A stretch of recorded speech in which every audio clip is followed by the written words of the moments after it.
Okay, tonight we will start with Connor Riley and then go to Mark Weiser.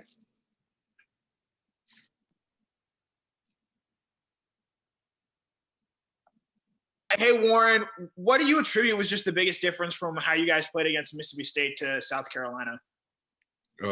With Mississippi State, we didn't play to our best ability. So South Carolina, we made an effort the whole week of just coming out and being physical and making sure that didn't happen again.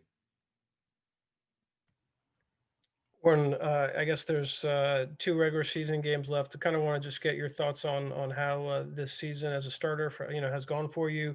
What areas you're looking to still get better on as you head towards next season?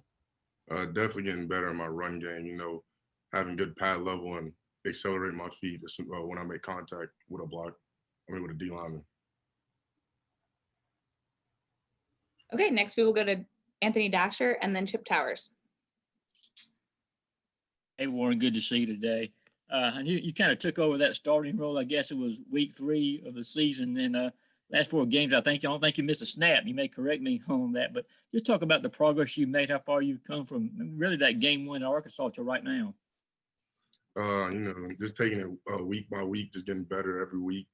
And in Arkansas, Owen started, coach called my name and I had to be ready. Thanks.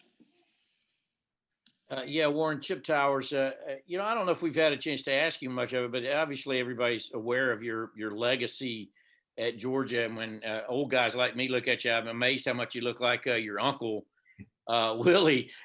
Can you just talk a little bit about, the McClendon legacy at Georgia? And did you have any choice but to come here? Actually, with talking with my uncles, they told me just go wherever I felt home, and Georgia felt home. And they didn't really try to push Georgia on me. They said it's my recruitment process, and they said go wherever you want. Do you have memories of seeing them play or of seeing tapes of them play or going to games and that kind of thing? I was way too young. And then I've seen tapes and stuff, but never in person. Thank you. Okay, next we will go to Seth Emerson and then Jake Rupp. Warren, I guess, knock on wood, this late in the season, what do you think of the reason that Georgia has, that from all appearances, done well with COVID and with contact tracing and even just with opt-outs? How have things been going well around the building and around the team to keep things seemingly to a minimum? We've been making sure everybody's wearing masks, the meetings and stuff, everybody's staying 6 feet away, and just being careful outside of the facility. If we go out to eat, make sure we eat outside or get it to go, and don't be in places where a bunch of people are at, and just making sure we have a mask with us at all times.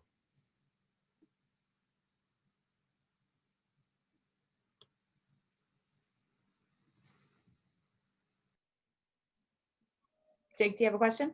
Jake Rupp? Yeah, sorry, I was toggling the mute button over and over again. Warren, a point came up with Zamir just a minute ago about how quiet he is. You're not a man of many words either. He said you're quiet as well. What kind of leads to that? I mean, I know sometimes it's just your personality, but are you more vocal on the field? How does that go for you? And why are you guys so quiet? I don't know. I've always been like that, I guess. But on the field, I talk more. As an offensive line, we got to communicate. So on the field, I talk way more. Okay, we'll go to Palmer Tomes and then Jed May. Yeah, Warren, going back to that week between Mississippi State and South Carolina, when you say, that y'all had a, emphasis on being physical and that was a priority of y'all's in practice, what does that look like? Is that, guys giving pep talks, coaches giving, talks to y'all? What does that look like? Coaches definitely giving talks, and the older guys talking to us, making sure we know that we basically that we had a bad week. Not a bad week, but we didn't run it the way we wanted to run it, and that we had to make a change. Hey, Warren, kind of staying on that theme, Kirby said after the game the other night, y'all had a bully mentality as an offensive line against South Carolina. What was that film session like, I guess, the day after that Mississippi State game that kind of, I guess, brought that out of you guys? Just not seeing the things that we wanted to see. We always have a thing, put it on tape, and we put it on tape, and that's just not how we wanted it to look. So we just made an effort coming out South Carolina week, making sure that it looked how we wanted it to. Okay, next we'll go to William Newland. Hey Warren, from afar, the offense just it feels more confident out there over the last couple of weeks. Has it felt different on the field, in the trenches, in the huddle? And what do you attribute that to? Wait, can you repeat the question? Yeah, just to talk about like how this offense has looked so confident over the last couple games. Has it felt that way? Have you felt a change in confidence, a change in energy in the trenches, in the huddle? And what do you attribute that to? Definitely, and I contribute to probably just everybody just wanting to be better. Coming out there just being physical and just dominating the off the line of scrimmage, basically. Okay, we have time for a few more questions, so we'll open it up. Hey, Warren, it's Anthony again. I can't believe we made it this long without asking about your Uncle Willie and cousin Brian coming out of high school at Brunswick. I mean, how big a deal was that part of it to kind of keep that tradition going at UGA? It was a big deal, yeah. My family, they wanted me to go to Georgia, but they didn't want to push it on me. And to them, it was a big deal, but I was just happy to be coming to Georgia. Oh, thanks, buddy. Warren, was there ever a point last year when you're sitting behind Andrew Thomas and Isaiah Wilson and there were some other guys ahead of you on the depth chart as well? Was there ever a point last year where you would think, a year later, you would be such a big piece, you would be starting, I guess 8 games now or 7 games now or whatever? Did you see that coming, or was it something you just didn't think about?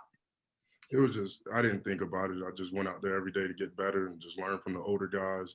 And when my name was called, I was just ready to go. We have time for one more question.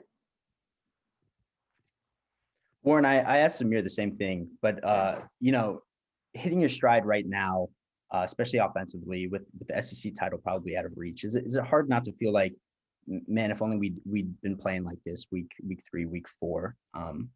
How do and just what comes to mind when you think about how well you're playing with just a couple games left?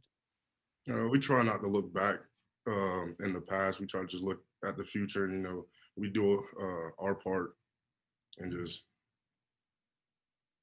I don't know, just basically just go out there and do what we can. We can only control our destiny now. Okay, Warren, thanks so much. Have a great night. Same to y'all.